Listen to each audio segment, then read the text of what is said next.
Hello, also from my side, I have now the honor to keep you awake, at least for another 15 minutes, and also to introduce you to KVT Technology and KVT Group, an Austrian-based engineering company and licensor for multiple technologies, especially for chemicals based on renewable feedstock, and also for closing the loops and having a zero discharge factory in the end. So a little bit about KVT. The group was founded more than 30 years ago by Mr. Kanzler, which is the K in KVT, and it is still 100% family owned, with now the second generation in-house. We do have more than 300 employees and have realized more than 250 projects in 30 countries and have developed more than 20 technologies starting from laboratory until industrial scale in the last 30 years. Just two impressions from our headquarters, or one of the headquarters. When you're talking about renewable chemicals or green chemicals, you will notice that even our roof is green. It was not intentionally, but it just happened. And the headquarters is located in Graz, which is roughly 2 hours away from Vienna. And there we do our engineering and project execution for all of our technologies. On the other side, you see our R&D office or R&D center, which was opened 2 years ago. And there we have roughly 2,000 square meters of laboratory space and pilot plant facilities. And there our ideas come to life. Two new acquisitions in the last few months. First, a company called Biprotech. I think some of you are already familiar with them as a former Lurgi entity. And we acquired them 2 months ago. They're roughly 40 engineers and specialized in project execution and engineering. On the right-hand side, a company called BDI. We acquired a 33% share in January, and they are specialized in engineering and licensing and building plants for biodiesel, but also biogas. What makes us a little bit special compared to other engineering companies or technology providers, we are also a producing company. So we do have 2 production sites, one called Chemie, which is producing 40,000 tons of pharma-grade glycerin. And on the other side, Alteco, which is producing solvents based on glycerin and formaldehyde and glycerin and acetone. When it comes to technology development, it's very important that you have a clear idea on what you're doing, either following your own ideas, but we are also doing customer-based research. So if they're coming with some problems and it fits our portfolio, which is mainly in plant-based raw materials like vegetable oil, sugar and starch, or cellulose and lignin, but also for industrial environmental protection and so-called closed-loop concepts. We do want to solve these environmental relevant problems and recover as much as possible from these waste streams, as this is one of the first goals you have to keep in mind if you're talking about sustainability and environmental protection. Therefore, we have 14 chemists and technical chemists working, which are always supported by our engineers, with 12 ventilated workspaces and, as I said before, more than 2,000 square meters of R&D facility. For a pilot plant, it's, as you can see here in the pictures, this is an example of one of our pilot plants for the production of epoxy resin. So there we can first develop our technology, we can develop new products, we can do some application testings, but we can also do plant optimization live in our R&D facility. For our technology portfolio, We are divided it in a few different sections. One of them is chemicals and biochemicals. There we are talking about glycerin and epichlorohydrin. Epichlorohydrin is the raw material for epoxy resin. But also we do a lot of research in furfural and its derivatives, but also glycerin derivatives. For the refinery engineering, especially with Biprotec, we have a lot of capability and experience in all of the different unit operations you're needing. And for resins and polymers, we can offer the whole supply chain from liquid epoxy resin, solid epoxy resin, but also modified special grade epoxy resins, as well as synthetic resins like, for example, saturated polyester resins. We are currently developing a new bioplasticizer, which should be ready for market in the next year.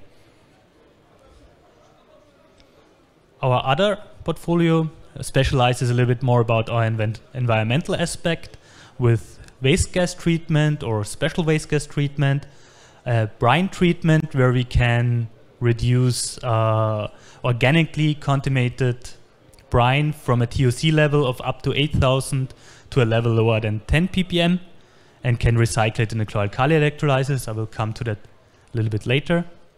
We also have a liquid-liquid extraction for the production of furfural. And we have a lot of experience in some inorganics, especially for sulfuric acid, which I will also discuss later. For energy and fuel, with our new partners in Biprotec and also BDI, we can offer also biogas or waste oil treatment, crude oil treatment, and biodiesel.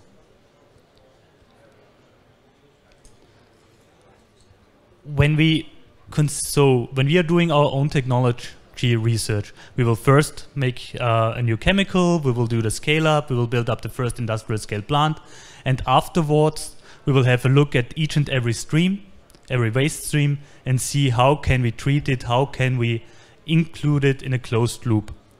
Therefore, we have developed 3 technologies which I want to discuss a little bit more in detail today. The first one is our sea brine or brine treatment, which takes organically contaminated sea brine with a salt level of up to 22%, which can occur in many industries like epichlorohydrin, epoxy resin, but also the production of PO or polycarbonate. And this we can treat from a level of 8,000 ppm of TOC, total organic carbon, and reduce it to lower than 10 ppm. This we can then recycle in a chlor-alkali electrolysis directly to the membrane and again recover caustic soda and chlorine and H2 from it. As it is a waste stream, you will always have some impurities in there, for example TSS, so suspended solids, so we need some different unit operations like filtration. Or if you have a lot of halogens, we may need a saponification upstream. But also if you have other impurities like heavy metals or nitrogen, we can handle those. The second technology I wanted to discuss is a technology called Chlorox, where we can treat liquid and gaseous waste streams which are chlorinated. So we can handle up to 5 tons per hour of chlorinated waste with up to 60 weight% of feed, either in liquid or gaseous form, or also combining those two. The product you will get afterwards are is either aqueous up to 30%, 38%, or if needed in the process, we could also go for an anhydrous version of HCl, so in gaseous form, which can go up to 99.9%. Here again, always a waste stream, so therefore you will have some impurities like solids, like dioxin, like nitrogen compounds, or other metal ions. So the setup of the plant will always be a little bit different, specially engineered for your case. And also with an additional caustic soda scrubber, we can meet even the stringent emission limits currently applied in the European Union. Last but not least from our technologies, I want to get a little bit more information about oxysulf, which is a wet sulfuric acid process, which treats either gases or liquid effluents containing sulfur compounds like H2S, CS2, SO2, SO3, or even spent sulfuric acid, or additional normal sulfur in molten state, and with this we can then produce sulfuric acid. As this also releases a lot of energy in the process, we can recover this energy and producing either high pressure steam up to 90 bar, or we can, which we can then convert, for example, into electricity. But also, if you have there heavy metals, dust, or very hard to treat components, we can take a look and also see how to treat it with different unit operations. With the latest project in 2021, we are currently setting a new standard for SO2 emissions from this one, which is lower than 15 milligrams per norm cubic meter.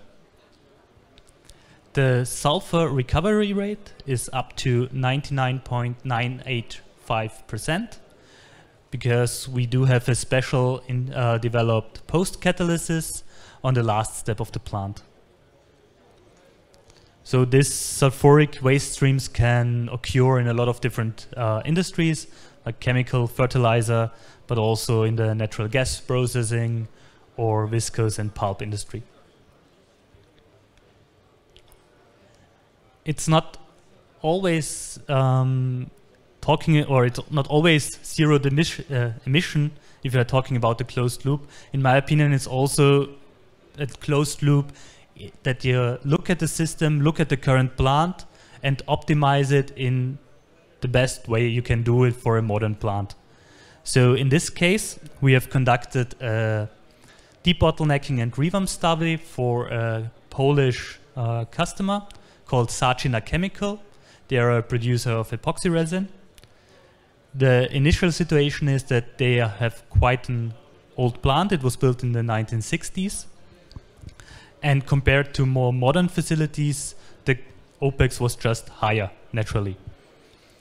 And therefore, we had the goal set in mind that we want to reduce steam consumption, electric power consumption, and also raw materials.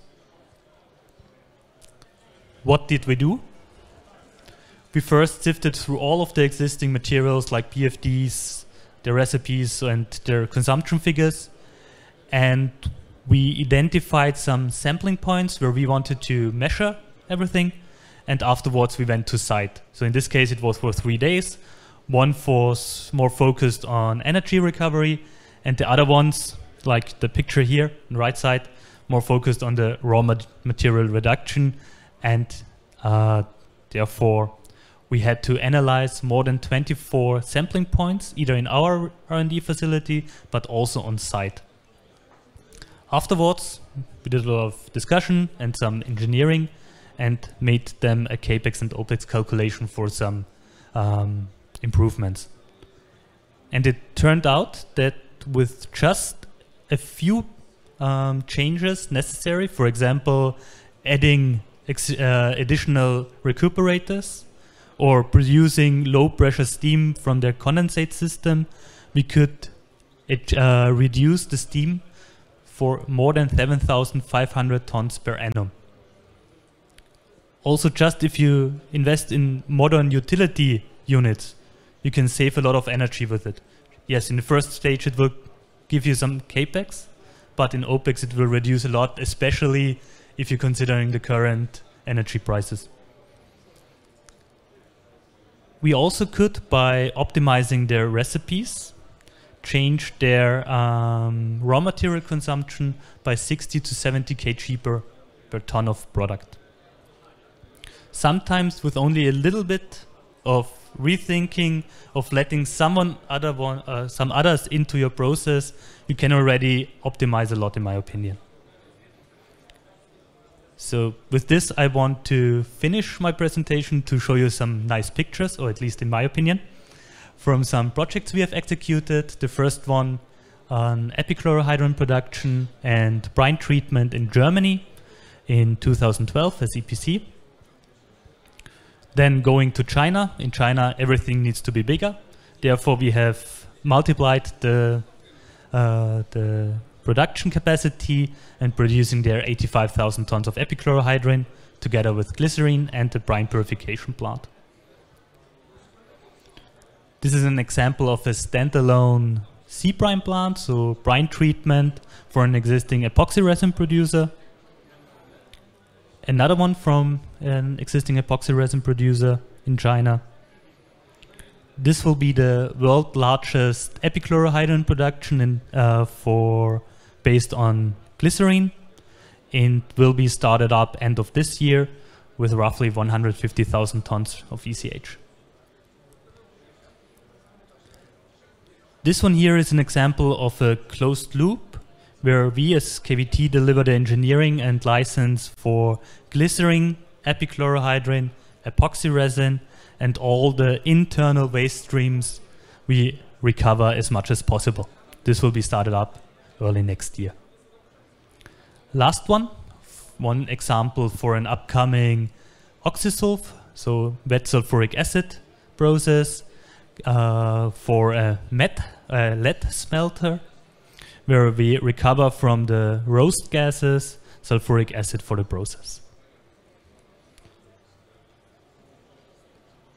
Just as a last slide and maybe a little bit of